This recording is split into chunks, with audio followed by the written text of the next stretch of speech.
Le réveil de l'info, c'est Atlantic Radio. Les décodeurs, première émission des décodeurs de la semaine avec Hicham El Bayed, docteur en économie, maître de conférences et consultant. Bonjour Hicham. Bonjour Franck. Avec Saïd Youssef, professeur universitaire, expert, consultant auprès d'entreprises. Bonjour Franck. Bonjour, comment ça va? Bonne année, bonne année à vous deux. Ouais. Et à tout le monde, à tous nos auditeurs. À tous nos auditeurs fidèles, je le sais, de cette émission. Alors, on va parler tout à l'heure de la réforme des retraites. Une réforme qui arrive, qui s'en va, qui arrive, qui s'en va, qui arrive, qui s'en va. Et puis, dans la deuxième partie de l'émission, on parlera du climat des affaires, parce que ça marche plutôt bien pour le Maroc. Et puis, on reviendra également sur ce qui s'est passé au Venezuela. J'aimerais bien avoir votre avis là-dessus tout à l'heure. Mais tout de suite, vous savez, c'est petite tradition pour commencer les décodeurs depuis le début de la CAN 2025. On va pas déroger aujourd'hui à cette tradition. C'est le retour donc sur la CAN et sur ce match d'hier contre la Tanzanie. Alors d'un côté le verre à moitié plein, on est en quart de finale. Génial, merci, bravo. Et puis de l'autre côté, je dirais ce verre à moitié vide. Qu'est-ce que vous avez pensé de cette rencontre? Saïd Youssef. Pour moi, le résultat, déjà, félicitations à l'équipe nationale, bravo l'équipe. La CAN, c'est une compétition un peu spéciale. Ce qui est important, c'est le résultat. Et il est clair que les 12 ont réalisé l'objectif. C'est le passage. Et maintenant, il faut réfléchir au match suivant. Mais on ne disait pas ça après les matchs de poule? Oui, mais maintenant, je crois que j'ai l'enregistrement. Je crois que j'ai votre enregistrement, Saïd. C'est match par match. Et on va souhaiter bonne chance à notre équipe. Et on croit que le jeu est évolutif en fonction des contextes, en fonction de l'adversaire. Et Regragui probablement va changer de stratégie le prochain match. Probablement. Hicham El Bayed. Alors, une victoire laborieuse, comme on dit. C'était très laborieux. C'était une victoire en demi-teinte. Service minimum. Service minimum, exactement. Je crois que tu as posté, tu as noté ça avec un emoji pour dire c'est ce que m'a inspiré ce match hier. Parce que alors, je crois qu'on doit se résigner à se dire que ça va être à chaque fois très très dur pour l'équipe nationale. À un moment donné, on était parti dans la facilité pour dire que les matchs sont dans la poche et c'est juste une histoire de temps pour aller chercher cette coupe d'Afrique. Je crois que il faut se rendre à l'évidence, les équipes africaines sont très bien préparées pour cette CAN 2025. Et on le voit à chaque fois. Et en regardant hier le deuxième match, Afrique du Sud, Cameroun, moi j'ai eu une boule au ventre. Pour rien vous cacher, c'est une équipe. Ça va plus vite déjà. Plus vite. Et puis ça va être très très chaud avec le Cameroun. Ça va être très très chaud. Donc résultat des courses, il faut se dire qu'à chaque fois que le Maroc va jouer, ça va être très dur. Il ne faut pas aller dans des scénarios du genre on va gagner 2-3-0, ce que je disais à Saïd tout à l'heure en off. Alors ces scores de 3-4, c'est à oublier.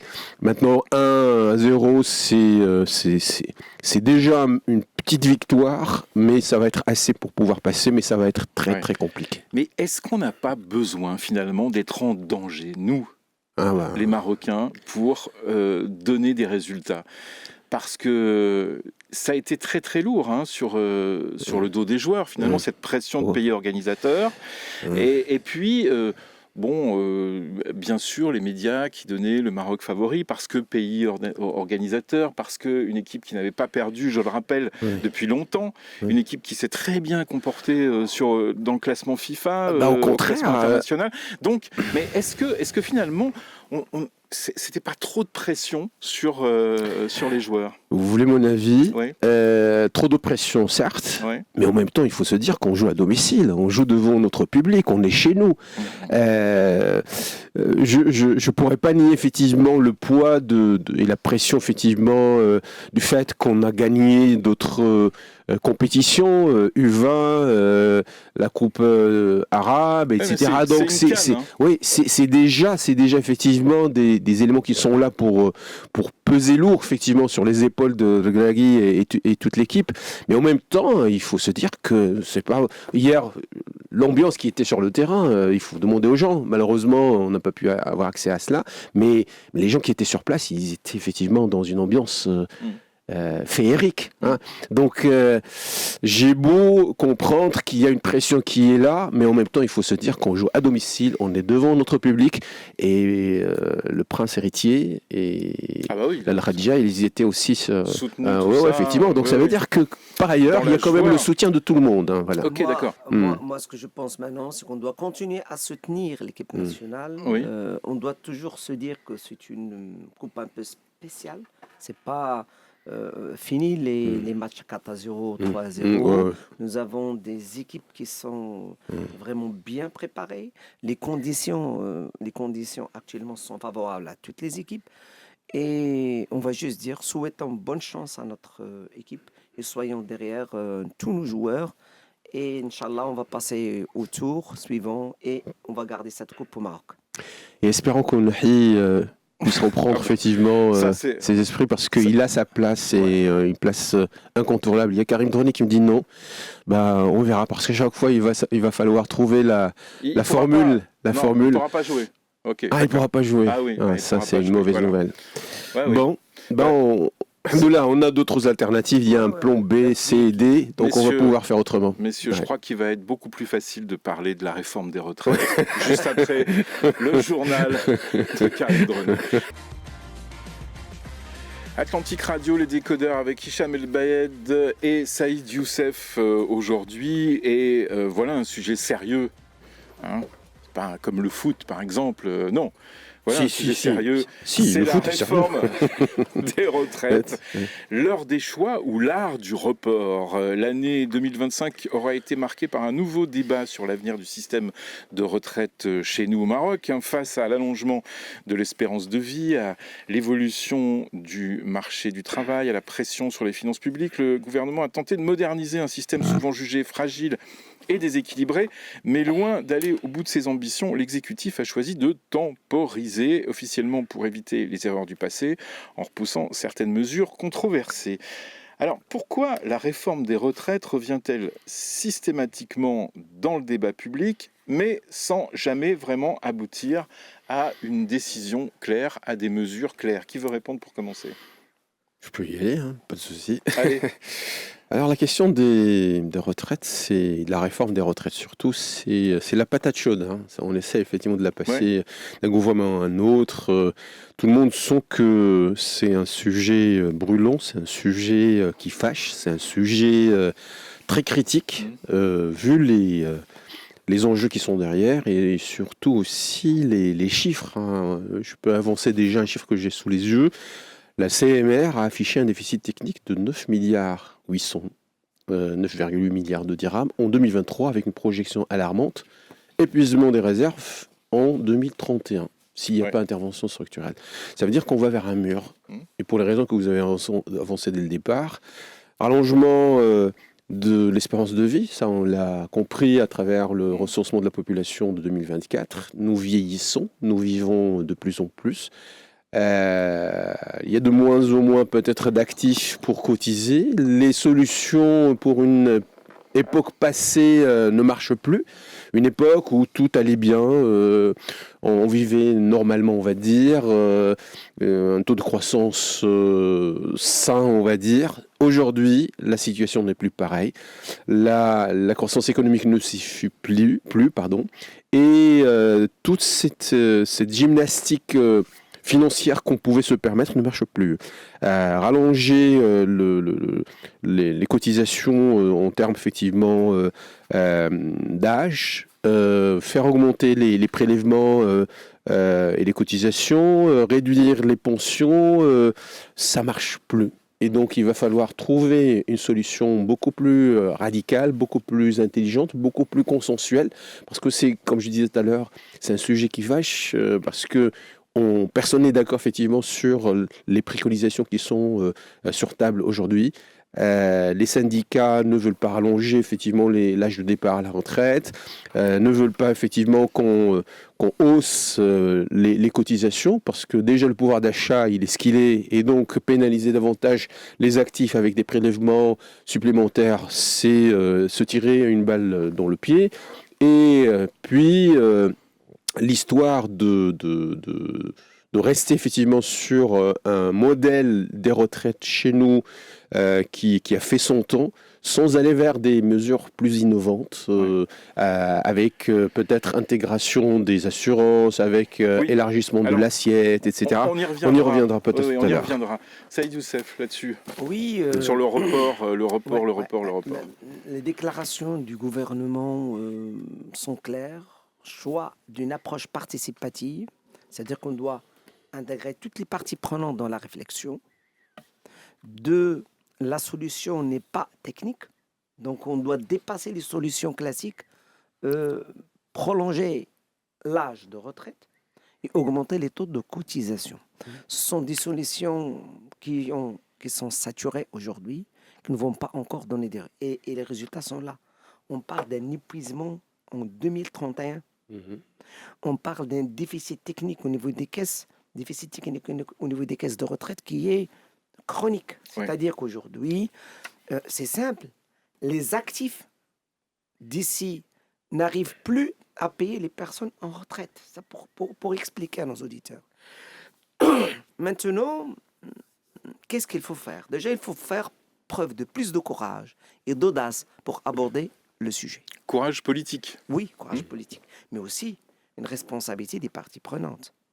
Les syndicats, le patronat. Parce que n'oublions pas que les cotisations sont payées par les salariés, mais aussi par les employeurs. Donc aujourd'hui, un débat, une réflexion profonde sont nécessaires. Moi, je dirais, et d'ailleurs, qu'est-ce qui améliore la soutenabilité d'une caisse de retraite?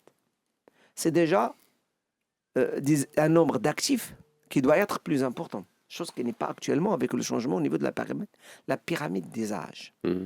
2, le style de gouvernance des caisses. Parce que n'oublions pas qu'aujourd'hui, les frais de gestion des caisses, on doit se poser des questions. 2, qu'est-ce qu'on fait pour placer, capitaliser l'argent collecté? Et d'ailleurs, aujourd'hui, nous avons des exemples à l'international. Nos caisses de retraite, on doit dépasser cette solution classique, prolonger la durée de vie, augmentant les taux de cotisation. On va donner un exemple. La meilleure caisse de retraite aujourd'hui dans le monde, c'est au niveau des Pays-Bas. Des taux, des taux de pension de 90%, c'est-à-dire que vous pouvez avoir jusqu'à 90% de votre salaire, dernier salaire. Et 2, la valeur des actifs et des caisses de retraite représente presque 200% du PIB des Pays-Bas. Et comment font-ils pour financer tout ça? Tout simplement, une bonne gestion rentabilise les fonds. Parce que lorsqu'on collecte l'argent, il faut les réinvestir. Il faut qu'il y ait un taux de rentabilité important. Et on ne gaspille pas beaucoup d'argent au niveau des frais de gestion. Parce qu'on doit comprendre qu'une caisse de retraite, ce n'est pas une société, ce n'est pas une entreprise. Il a un objectif social, c'est solidaire. On va garantir des rémunérations décentes pour des retraités. Et donc aujourd'hui, une réflexion profonde s'impose. Et d'ailleurs aujourd'hui, n'oublions pas, on parlait toujours des secteurs informels. Ça veut dire que le 1/3 de l'économie nationale n'adhère pas aux caisses de retraite, ils ne cotisent pas. Et donc, c'est une perte potentielle d'un nombre d'actifs qui cotisent. 2, le taux de chômage, 13-14%. C'est-à-dire que 13% de la population n'ont pas de salaire, donc ne cotisent pas. Donc, il n'y a pas 36 000 solutions. Augmentons le nombre d'actifs à travers un système déclaratif et incitatif. 2, rentabilisons les fonds des caisses de retraite avec une amélioration de la gestion et, je dirais, un bon contrôle au niveau des caisses de retraite. Qui fait quoi, comment?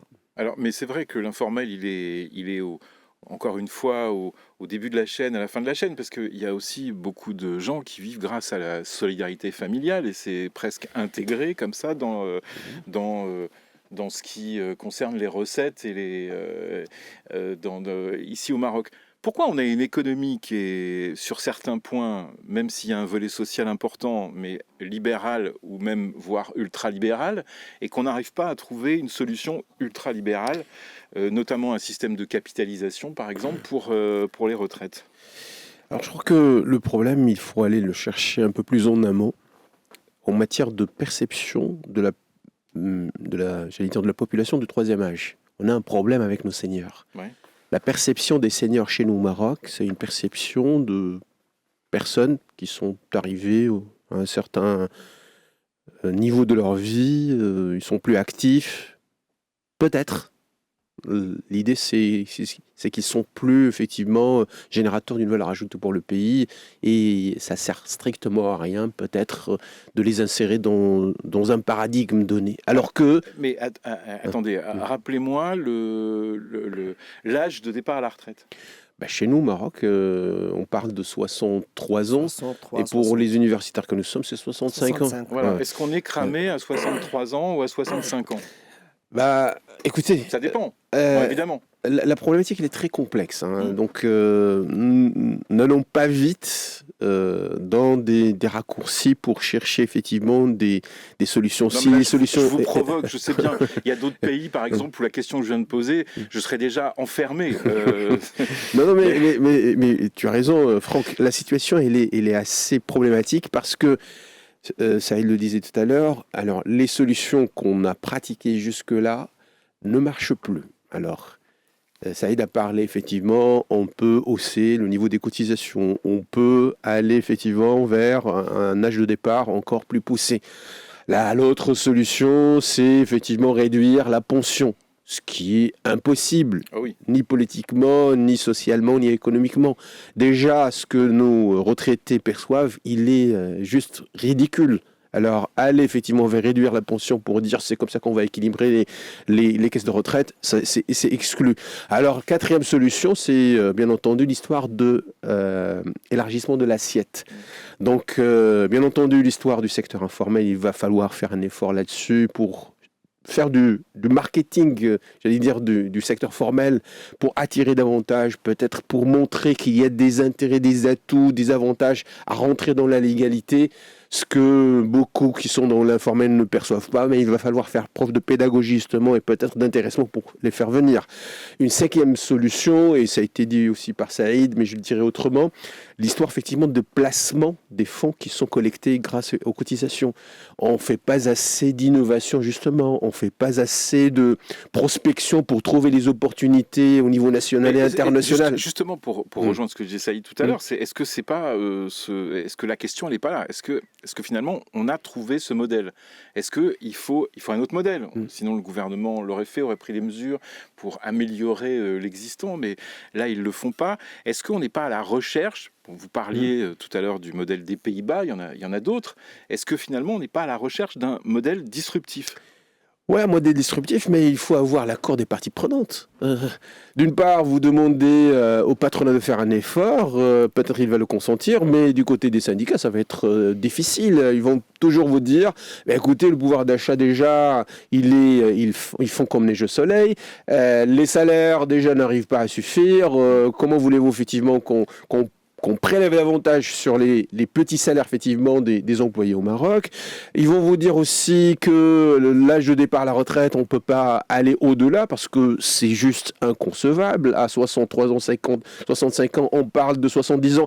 Vous savez que l'OCDE dit pour 2050, on va partir à 74 ans. Ouais. Donc l'idée effectivement qui paraît peut-être la plus simple, même si elle ne l'est pas vraiment, c'est de rallonger l'âge de départ à la retraite, ce qui va pas marcher non plus. Donc on est vraiment dans une gestation d'un modèle qui n'a pas encore vraiment donné un once je dirais de clarté par rapport à ce qui doit être, parce qu'on est véritablement dans une situation très très très très problématique. Et je mettrai juste un dernier point, si tu permets, Franck, c'est que les gouvernements n'osent pas effectivement y toucher, parce que vraiment c'est quelque chose qui risque d'être acté dans les bilans des gouvernements et dans le bilan du gouvernement actuel. Ouais, ça va être très compliqué effectivement de justifier. On a bien vu ce qui se passait en France, ça a quand même plombé le bilan Macron. Oui.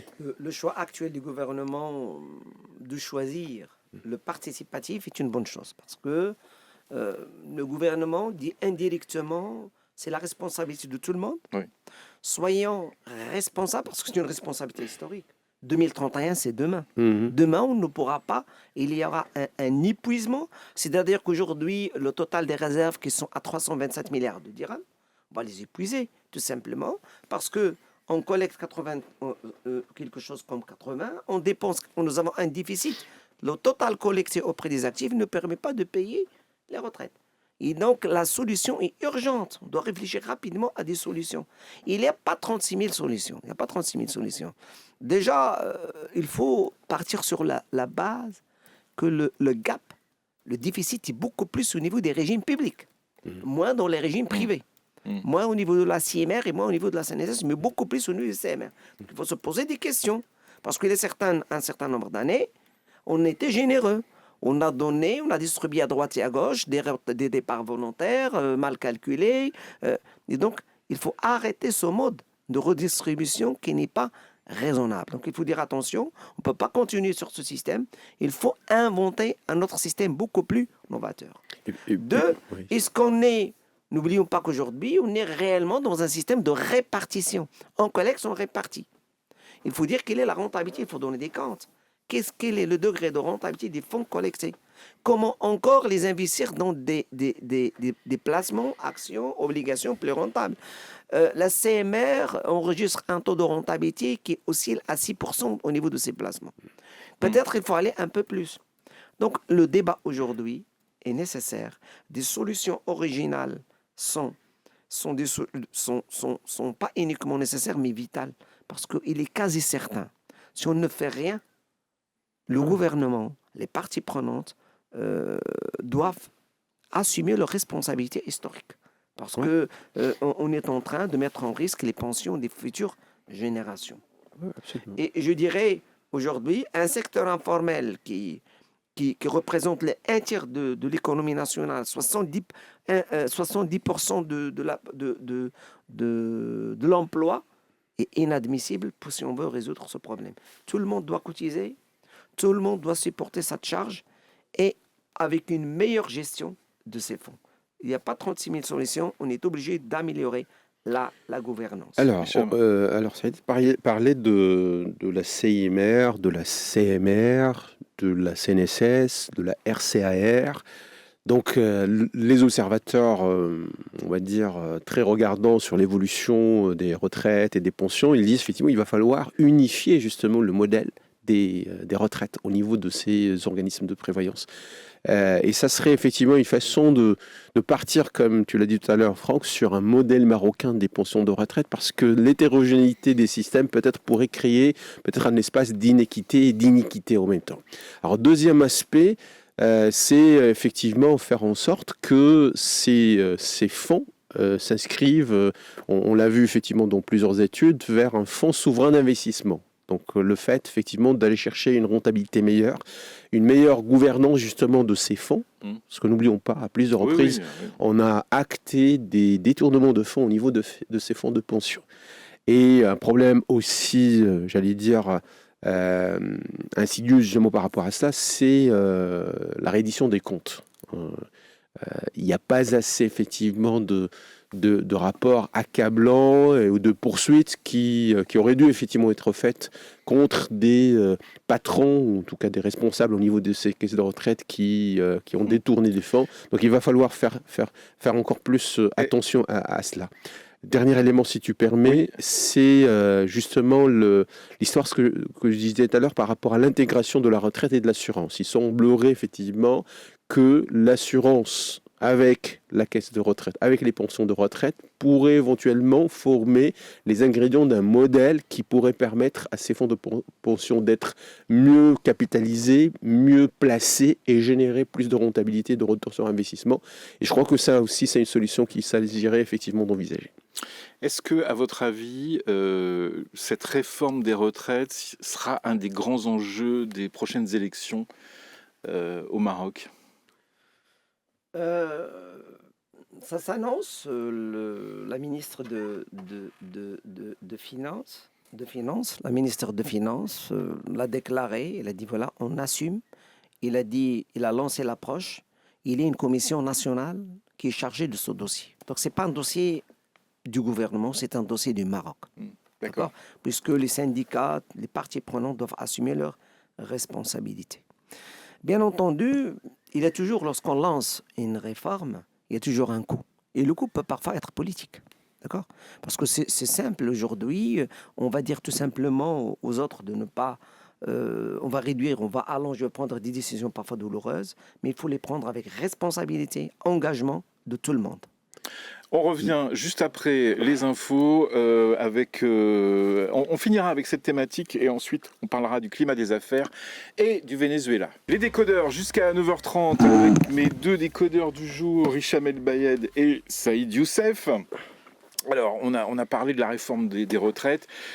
Ce qu'on se disait un petit peu en prolongeant cette conversation sur le canapé en dehors du studio, c'est que à notre avis, le gouvernement ne va pas prendre de décision et va, comme vous le disiez tout à l'heure, Hicham, passer la patate chaude à quelqu'un d'autre. Exactement. C'est ce qu'on peut éventuellement concevoir comme scénario, c'est que le gouvernement va montrer peut-être sa bonne foi, sa bonne volonté pour dire il va falloir trouver une solution, mais je ne crois pas qu'il va avoir suffisamment d'audace parce que les conclusions, en tout cas, ça va être très très dur. L'accouchement va être très très douloureux pour particulièrement les syndicats et pour les seniors dont on parle. Et ce que je voulais dire, effectivement, rajouter tout à l'heure à ce que disait Saïd, c'est effectivement le poids électoral des seniors. Et c'est pas dans l'intérêt du gouvernement d'aller chercher la foudre des seniors. Particulièrement en 2026. Il y a des élections qui arrivent, donc il y a des enjeux électoraux, il y a des coalitions qui vont aller chercher, il y a des électeurs qu'il faut aller chercher, et je crois que c'est pas dans l'intérêt du gouvernement actuel de sortir un modèle qui risque d'être controversé ou en tout cas perçu comme étant inéquitable aux yeux des seniors pour leur force électorale. Voilà. En un mot, le gouvernement actuel doit déjà lancer le chantier. Le chantier, on parle aujourd'hui d'une commission nationale, il faut dire attention. Et 2028 doit être l'année pour régler définitivement, de façon structurelle, ce problème, en jouant sur toutes les variables et que chacun assume sa responsabilité historique. Toutes les parties prenantes doivent agir avec responsabilité parce qu'on doit dépasser ce débat politicien qui ne mène à rien parce qu'il est ici, on parle de pension de personnes en retraite, on parle de 5 millions de personnes. Lorsqu'on parle de pension de retraite, l'enjeu est de 5 millions de personnes. On parle d'une réserve de 327 milliards de dirhams qu'on risque de gaspiller d'ici 2031. Et donc, les enjeux sont là. Il faut qu'il y ait plus de responsabilités. L'actuel gouvernement doit lancer le chantier et se préparer pour les grandes décisions. Oui, excusez-moi de vous poser la question. Vous avez peut-être trouvé ça provocateur, mais est-ce qu'on peut s'en sortir là-dessus avec systématiquement le tout social ? Alors, toujours les très bonnes, les questions les plus pertinentes, c'est ce que Franck sort toujours. Oui, ça c'est une excellente question, c'est une excellente problématique. L'État social, effectivement, c'est une volonté royale, c'est une initiative royale. Ouais. Mais est-ce qu'on a les moyens justement de cet État social ? Est-ce qu'on a les moyens effectivement de cette généralisation de l'assurance maladie universelle ? Est-ce qu'on a les moyens effectivement de réformer les caisses de retraite ? Je crois que le mot clé, vous l'avez sorti tout à l'heure tous les deux, c'est le courage. Il faut avoir le courage politique, il faut avoir aussi un minimum de concessions de part et d'autre, parce qu'un modèle parfait, ça n'existe pas. Saïd parlait tout à l'heure du modèle hollandais, on pourrait parler du modèle allemand, etc. Je ne crois pas qu'il y ait un modèle parfait et il va falloir qu'on trouve un pacte social entre tous les partenaires sociaux, entre toutes les parties prenantes, pour trouver un compromis.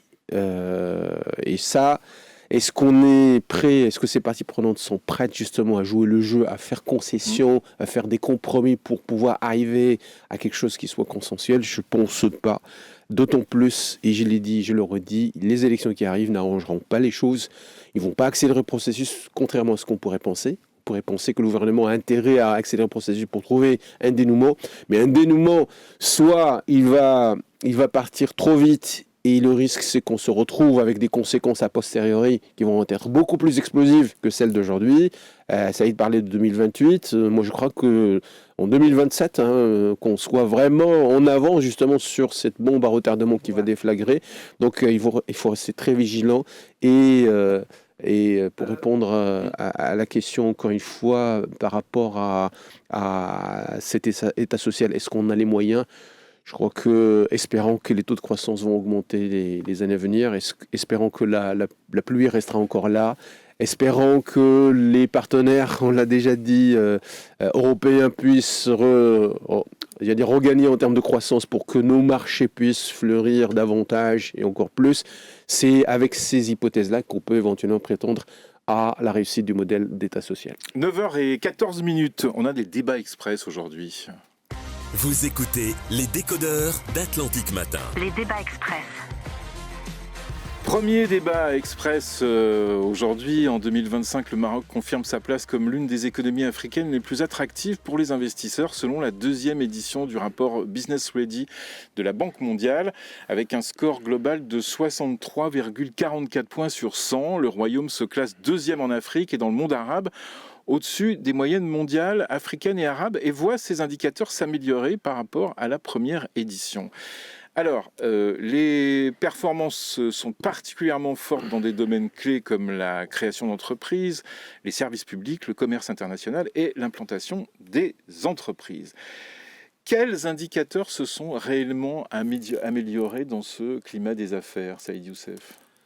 Oui, félicitations Maroc, 2e en Afrique, 2e dans le monde arabe. Ça, c'est une très bonne chose, pour l'économie, surtout pour vanter la destination Maroc, pour les investisseurs, pour le tourisme. Donc, c'est une bonne chose déjà. Ce classement Ready Business, on a réalisé de bonnes performances au niveau des services publics, au niveau de la qualité des services, mais il a soulevé uniquement des limites au niveau de l'efficacité opérationnelle. Donc l'efficacité, ça veut dire quoi ? Qu'on retrouve toujours ce problème de gestion, de gouvernance qui bloque quelque part. Donc il y a un effort additionnel à fournir à ce niveau. Et aujourd'hui, ce classement conforte déjà la position du Maroc. Restons optimistes, le Maroc c'est le hub pour l'Afrique, les investissements ne cessent de s'améliorer. On donne au Maroc l'organisation de compétitions internationales, c'est un signe de confiance. Mais maintenant, on doit aller à améliorer surtout le 3e pilier. Puisque dans l'étude, on parle de 1200 KPIs, 1200 indicateurs qu'on a utilisés avec 3 piliers. Les 2 premiers piliers, le Maroc se positionne excellemment. Mais au niveau de l'efficacité opérationnelle encore, il faut retravailler les modes opératoires. Oui, nous avons choisi la digitalisation, mais ça doit avoir un impact sur les entreprises, sur le quotidien de l'investisseur, sur l'intégration, et tout est lié. On avait parlé des caisses de retraite, finalement tout est lié, la gouvernance, l'emploi, le secteur informel, on le retrouve toujours même dans ce classement. Et à mon sens, aujourd'hui, le gouvernement actuel, dans les prochains mois qui restent, doit travailler durement sur cet aspect qui est vital pour le classement. Hicham. Alors la réforme structurelle que le Maroc a entamée commence à donner leurs fruits, effectivement, et ça on le sent à chaque fois qu'il y a un rapport qui sort, que ce soit de la part de la Banque mondiale ou de la part de l'OCDE ou même de certaines agences de notation. Et c'est pas pour rien que j'en parle, Standard & Poor's qui a revu effectivement la notation du Maroc pour l'intégrer dans la catégorie Investment Grade. Ça veut dire qu'en termes de confiance des investisseurs, ils trouvent leur bonheur effectivement au Maroc. Il y a énormément d'atouts dans notre pays, des choses que nous connaissons tous et que nous avançons à chaque fois lorsqu'on aborde le sujet, stabilité géopolitique, atouts en termes logistiques, une infrastructure qui fait des envieux, routière, autoroutière, portuaire, aéroportuaire, et aussi, bien entendu, et c'est le plus important dans l'histoire, c'est l'amélioration du doing business. Donc en termes de climat des affaires, il y a des réformes qui sont là, il y a une modernisation, il y a une digitalisation, il y a aussi un effort en matière de gouvernance, quoique on peut éventuellement prendre ça avec certaines réserves, mais il faut dire qu'on est sur cet élan par rapport à tous ces éléments-là. L'attraction des IDE, je lisais il y a 2 jours un rapport effectivement sur la question de l'attractivité des IDE au Maroc. Le Maroc a enregistré la meilleure des progressions du continent effectivement sur ce registre-là. Ça veut dire qu'on intéresse un des investisseurs et pas des moindres. Donc, véritablement, la question de confiance, elle est là. Bien entendu, le rapport effectivement, de la Banque mondiale, il tire des points de vigilance, en tout cas par rapport à deux aspects, et ça on a parlé, par rapport au marché du travail et par rapport aux difficultés des entreprises. Ça, effectivement, sur les 1200 indicateurs, il revient, en tout cas le rapport revient sur ces deux aspects où il souligne la nécessité urgente, justement, de trouver ça veut dire qu'ils sont clairvoyants, ils ont bien analysé la situation bien du entendu, pays. Bien entendu, la Banque mondiale, c'est le Big Brother, c'est effectivement l'analyse qui se fait avec des perspectives, des modèles, des stratégistes, etc. etc. Moi, j'ai deux questions importantes. Est-ce qu'on est arrivé à un même climat des affaires quand il s'agit de Casablanca ou Oujda ou Tanger ou Laayoune, etc., etc. Est-ce que on a réussi là? On sait très bien, vous voyez, on se dit il y a un CRI qui est super bien à Casablanca, et puis il y a un CRI qui est un peu moins bien ailleurs, etc., etc. Est-ce que ça s'est amélioré? Je peux répondre? Saïd. Le territoire, cette question de territorialité. C'est la première territorialité. Cette question de territorialité. C'est difficile à dire. Le lundi matin, c'est d'injustice territoriale, on la retrouve même au niveau du climat des affaires. Et d'ailleurs, si on prend les investissements se positionnent beaucoup plus dans l'axe Kénétra et Djedida. Malheureusement, on n'est pas pu sortir de ce schéma. Et donc, c'est vrai, ça donne une notation sur le Maroc au niveau global, à travers des indicateurs scientifiques, c'est une bonne chose. Mais maintenant, les autorités, le gouvernement, ceux qui gèrent sur le terrain, doivent fournir un effort pour qu'il y ait plus d'équité territoriale. Et d'équité territoriale, Sa Majesté elle a dit non à un Maroc à double vitesse. Et je vais revenir sur un détail important dans ce classement. Parce que finalement, on dit il y a une bonne qualité de service. On revient sur des dimensions à caractère gouvernance, mais beaucoup plus liées à l'administration publique. On pointe du doigt la gestion des affaires au niveau des tribunaux, les difficultés des entreprises. On pointe du doigt la problématique de l'emploi. Et donc, c'est récurrent. Donc, toujours, ce sont les mêmes sujets qu'on retrouve dans tous les débats, quelque part. Et donc, maintenant, cette question de territoire aussi, elle est récurrente. Oui, oui. Qu'est-ce qu'on a fait? On a fait une régionalisation. Sa Majesté a dit non à un Maroc à double vitesse. On ne cesse de parler d'une justice territoriale. Et maintenant, ce classement nous permet à repenser cette question et à dire qu'est-ce qu'il faut faire pour résoudre cette grande problématique. Alors, j'ai compris effectivement que tu voulais insigner par ta question justement la question de territoire. Alors, bien entendu, juste un chiffre à rappeler, la région de Casablanca, Stat, la région de Rabat, Kénitra, Salé Kénitra, la région de Tanger, Tétouan, El Hoceima, c'est 58, quelque chose % de la richesse nationale. Donc 3 régions du Maroc qui s'accaparent plus de la moitié de la richesse du pays. Si vous rajoutez 2 autres régions, on se retrouverait à presque les 3/4 de la richesse du pays, effectivement, qui sont concentrées dans les régions. Donc cette concentration pose plus d'un problème, effectivement, en termes d'inclusion et en termes de justice sociale et spatiale. Alors, qu'est-ce qu'il faudrait faire? Est-ce qu'il faudrait aller justement jouer la carte du branding territorial sur ces régions qui sont un petit peu à la traîne et qui doivent se chercher? On le dit souvent. Oui, mais la question c'est comment? Comment procéder? Il ne suffit pas de dire on va développer la région, aller vers Khénifra, etc. parce qu'il est dans le besoin, il va falloir effectivement les tirer vers le haut. Mais qu'est-ce qu'il a à faire valoir ces régions? C'est ça la question. Donc il faut aller descendre au plus profond effectivement de ces régions pour chercher ce qu'on appelle les ressources spécifiques. Qu'est-ce qu'elles ont de spécifique? Et c'est un travail indispensable avant d'aller vers une démarche de marketing territorial ou de branding territorial. Qu'est-ce que ces régions peuvent offrir de plus et de différent? C'est la différenciation qui ramène des investisseurs. C'est le plus qu'on rapporte à un investisseur qui le pousse à aller partir même très loin pour justement tirer profit d'une politique d'attractivité dans un territoire. Donc il faut penser effectivement territorialité bien entendu, mais pas n'importe comment. Ne pas chercher à sortir des activités de terre comme ça, ex nihilo comme on dit en latin. sans qu'il y ait véritablement de fondation pour ces ressources spécifiques. Il faut aller les chercher, il faut aller les décortiquer, il faut aller les négocier avec les parties prenantes, avec les acteurs locaux, avec les acteurs du territoire pour construire quelque chose ensemble qui soit durable, qui soit structurel. Il ne faut pas aller chercher dans la conjoncture juste des actions éphémères qui risquent de disparaître avec le temps. Et puis, l'autre aspect, c'est effectivement ce que disait Saïd aussi, c'est qu'il va falloir aussi qu'on soit encore plus percutant. Parce que le premier de la liste sur le rapport en question, c'est qui à votre avis ? Je sais pas, la justice ? Non, sur les pays, effectivement. Les pays. C'est la Corée du Sud. Ah bah oui, c'est la Corée du Sud. La Corée du Sud qui arrive en tête du podium, ça prouve encore une fois que nous avons à tirer les leçons nécessaires effectivement de ce modèle et prendre le benchmarking. On en parle souvent de cette Corée du Sud. Pas pour rien. C'est un bon modèle. Oui, c'est un bon modèle. Dernier point sur le climat des affaires, la justice. La justice commerciale. La justice, est-ce que c'est le talon d'Achille de ce climat des affaires ?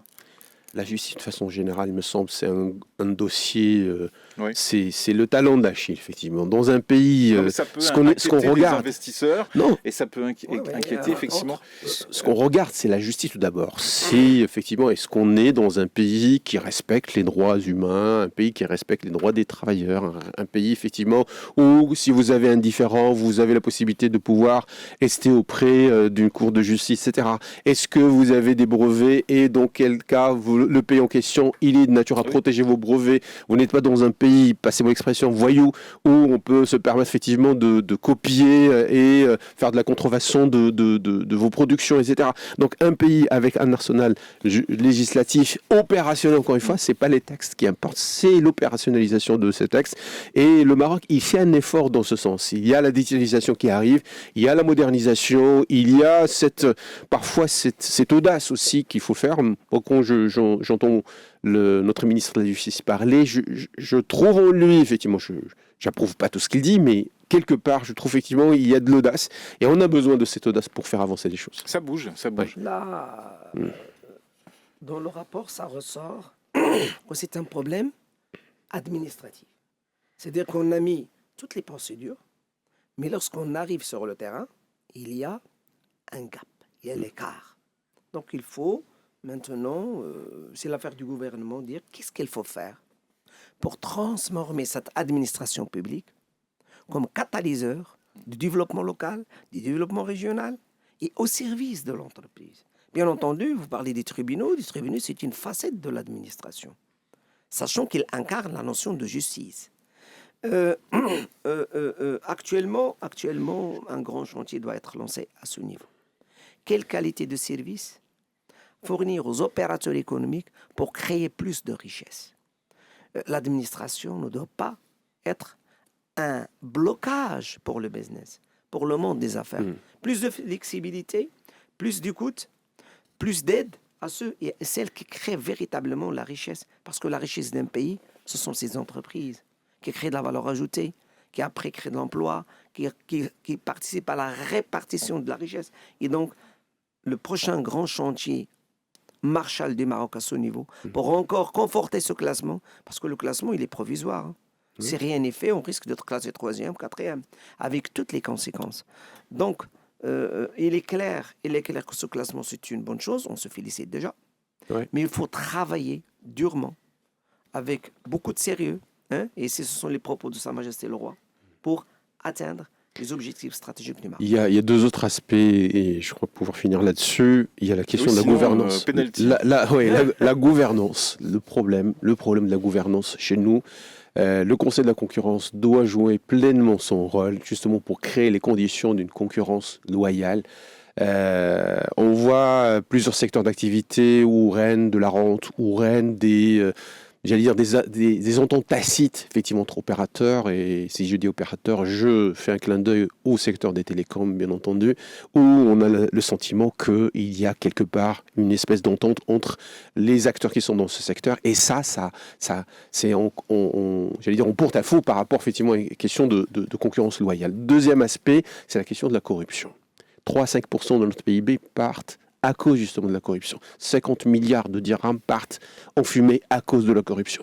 Il va falloir effectivement qu'on lutte de façon, j'allais dire, audacieuse, de façon holistique justement contre ce fléau, parce que beaucoup d'investisseurs marocains de la diaspora et investisseurs locaux, effectivement, parfois sont dissuadés d'investir au Maroc à cause justement de la présence de cette gangrène, et espérant qu'en 2026, on va pouvoir trouver des solutions par rapport à ce phénomène qui a longtemps duré chez nous. Vous voyez, dans le climat des affaires, finalement, c'est comme à la Cannes, on a une forte marge de manœuvre. Absolument. Tout à fait. J'avais prévu qu'on parle un petit peu du Venezuela, mais il nous reste très très peu de temps, 30 secondes chacun. Alors, pour résumer, intervention américaine, arrestation de Nicolas Maduro, qui est dans une prison à Brooklyn, un président américain qui dit « le Venezuela, c'est nous ». Maintenant, quel est votre regard là-dessus rapidement? Saïd? En 30 secondes, actuellement, c'est clair, le résultat est là. On constate déjà que Trump n'est pas hypocrite. Il fait ce qu'il pense. 2, l'économique qui prime dans les relations internationales. C'est très important parce que n'oubliez pas, le Venezuela, c'est la première réserve mondiale en pétrole. Oui. 3, les États-Unis protègent toutes ces frontières géopolitiques, parce que n'oubliez pas que le Venezuela, c'est la proximité des États-Unis. Et 4, on ne doit pas oublier que ce monsieur, ce président, gère l'un des pays les plus riches au monde, mais les plus misérables. Exactement. Je vais donner un chiffre rapidement. Ah oui, taux d'inflation, 200%. Oui. Perte de PIB pendant 5 ans de 70%. Oui. Donc c'est une catastrophe économique et de gestion. Oui. Et pour le Maroc, c'est quelqu'un qui a été toujours contre la cause nationale. On ne doit pas oublier ça. Okay. Alors c'est vrai, effectivement, sur le dernier aspect dont parlait Saïd, effectivement, il y a des... on peut se réjouir quelque part, même si le mot réjouir, ça me plaît pas trop. Mais disons que la manière qui a été musclée, 150 avions qui ont été mobilisés justement pour l'opération, et une action qu'on voit juste dans les films sur Netflix, qu'on retrouve effectivement sur le cas présent. Moi, je trouve qu'il y a une espèce on a bafoué le droit international. Une action comme ça, avec tout le respect qu'on a pour M. Trump, mais cette manière musclée d'aller chercher un président élu, entre guillemets, effectivement, dans un pays qui soit taxé de narco-terrorisme ou autre chose, ça ne justifie pas qu'il y ait une intervention directe. Le droit international doit être préservé parce que c'est la porte à toutes les dérives. Exactement, tout à fait. Et puis, un mot pour Saïd Youssef, mais... Avant Chavez, quand les Américains avaient une porte ouverte au Venezuela, la population n'était pas plus riche. Hein. Bon, bref. On en reparle. Et merci à vous, messieurs Hicham El Bayed et Saïd Youssef. Merci d'avoir participé. Alors, penalty ou pas penalty? Bon, 9h30. Ouais.